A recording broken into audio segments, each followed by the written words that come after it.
What's going on, troopers? Welcome to the Trooper Transmission. And today we have Wrecker, aka Travis, here to talk about his experience going through the academy. And man, that's a good looking beard. And thank you for coming up and sharing some of your experience and things that have worked for you. Really appreciate it.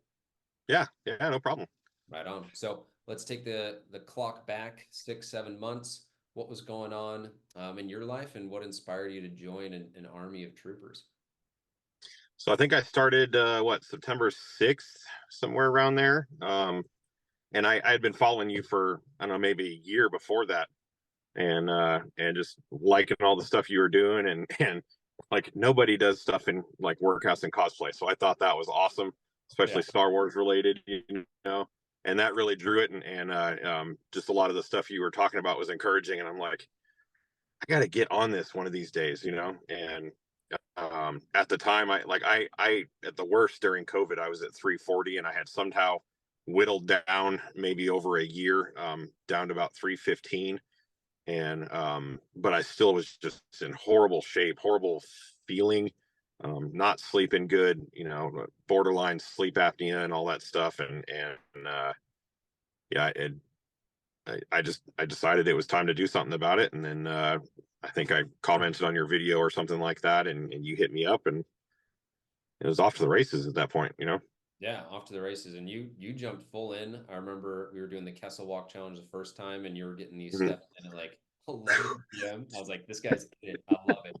So what, like when you started, because I'm guessing you'd never done, I mean, no one's done something this specifically nerdy, Mhm. but what were some of the concerns you had just kind of starting? Maybe, thinking, I don't know, maybe putting words in people's mouths, but sometimes people will be like, oh, am I gonna have to work out 2 hours a day? Or am I gonna have Mhm. to cut out sugar entirely? Like, what was going through your head? Well, I had a previous coach from probably 5 6 years ago who really burned me, and so it took me a long time to kind of get back in that trust. But I felt like we have this common Star Wars thing, maybe give it a go again and see what happens. And I like the way I had seen you, um, not scheduling things, but structuring things. Yeah. And so I was like, okay, you know what, I like this guy, he seems pretty cool, I'm gonna give this a try.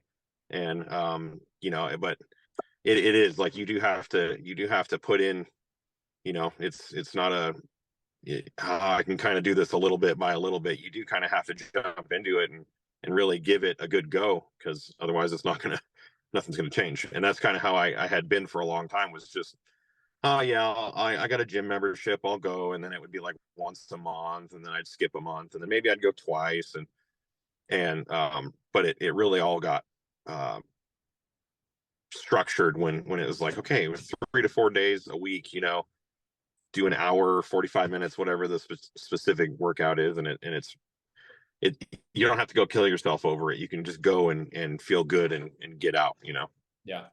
Yeah, totally.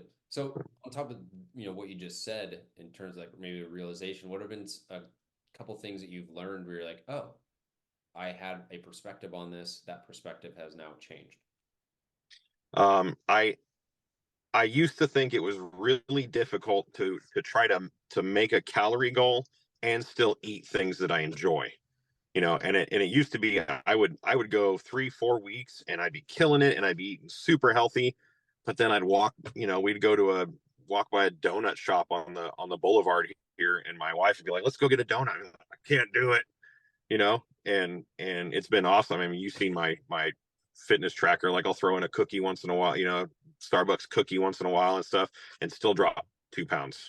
So that my conception has changed on, um, being able to eat things you enjoy and still losing weight. So it's been pretty Totally. cool. I love the perspective of, people will talk about like cheat days, and everyone Hmm. has systems that work for them.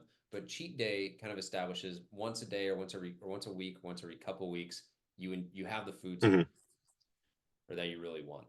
And I kind of look at it as Yeah. like, what if you just sprinkled those in throughout the week? And a saying that I like is like poke holes in the potato, right? If you put a baked potato in Yeah. the oven, you poke holes in it. Otherwise, that pressure Yeah. builds up, and then all of a sudden, boom, 12 Krispy Kreme donuts later, and you're like, how did that happen? The Yep. potato blew up. But it really is just like your diet is what you eat. And if people want to think of Hmm. dieting, and I get the confusion, but you can totally have donut be in your diet and Yeah. still work towards gaining weight, losing weight, maintaining, building muscle, whatever that is. Yeah. I love that. Yeah.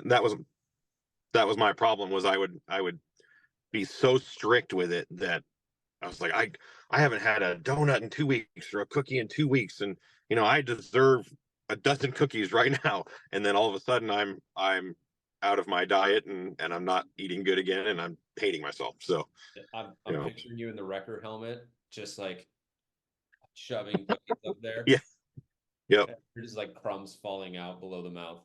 Uh, okay, cool. So three keys to success. I love doing this part with everyone, where if you could either tell, your younger brother, your younger self, or just anyone watching, like, hey, do these three things, and like you're gonna see a ton of success, ton of momentum. What would be your three things? I think my first thing would be don't wait for a perfect time to start. Just go do it now. Mm, September 6th is not January 1st. It's not the new year, new me. September 6th, it was just a normal week. I think it was like a Tuesday night or whatever that we had our call, and it was just a normal week. And then I started the next day and I started doing it. And now I think 31 pounds down today.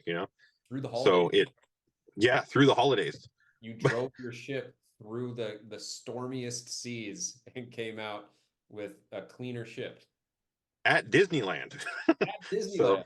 yeah, so I could have definitely ruined my day at Disneyland with all the snacks and treats and stuff, and Mhm. but even then I had a churro.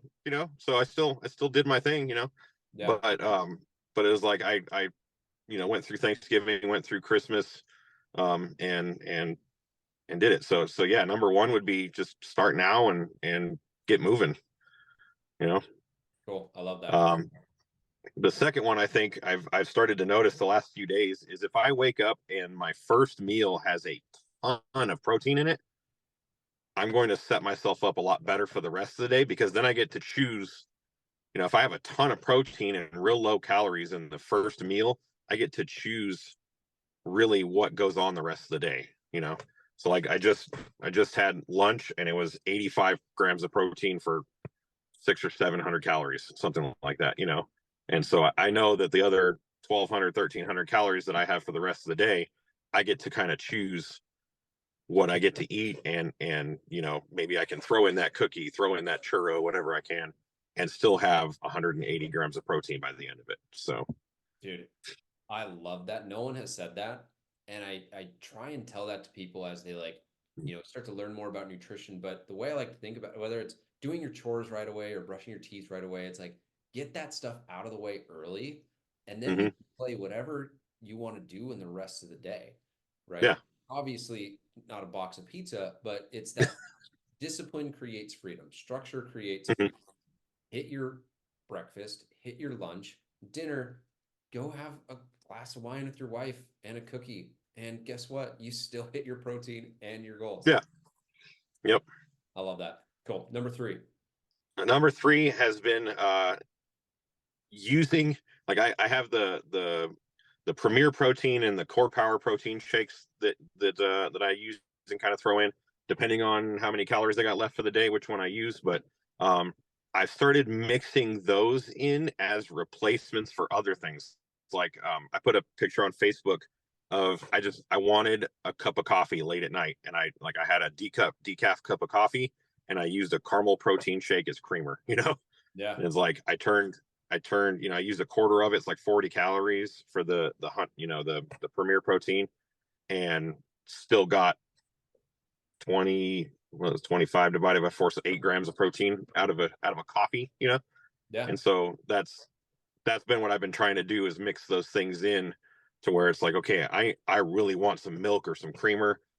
Boom, use some protein shake and get the same result. And I didn't have to add a caramel sugary syrup to add to flavor it, stuff like that. So Yeah.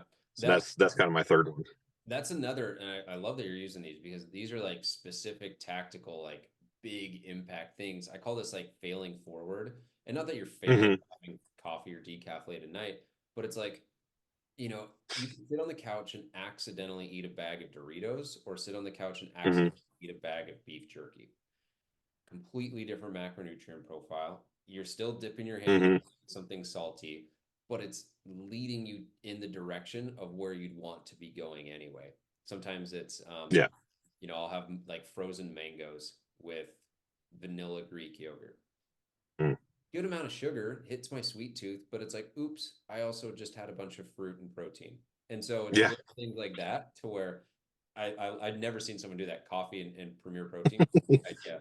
But now you're like, oh, I just had some gains with my uh with my coffee, which is great.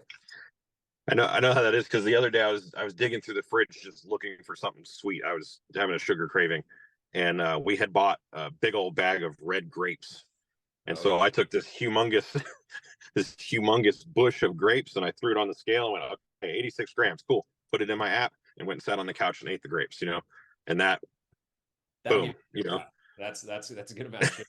So I'm I got a little bit more to absorb it, so I'm okay there. But yeah. yeah, it was. I mean, it was great. Yeah. So Dude, just nuggets, absolute nuggets of wisdom and insight and good just perspective. So thank you for sharing that. I know a ton of people will enjoy this. Um, and any other like final thoughts or thoughts on Bad Batch uh, 3 coming up? yeah, What's I right? wish. I hope so, man. we we can't leave tech without finding something out, right? you know. Yeah, exactly. So we gotta. Yeah, I really want. I wish they would have made instead of Ahsoka, which was more like Rebels season 5. I wish they would have thrown in Bad Batch in somewhere in Rebels. Like a 15, 20 year old later, Wrecker or Hunter would have been cool. So That would have been hopefully one of these days. still potential. Still potential. Yeah, Awesome, man. Well, thank you so much for the time. Thank you so much yeah. for sharing your experience, and we'll keep following you along in the academy. And I'll use the Star Wars cliche line of "We will watch your career with great interest." All right. Look forward to it, and thank you for everything you do. Absolutely.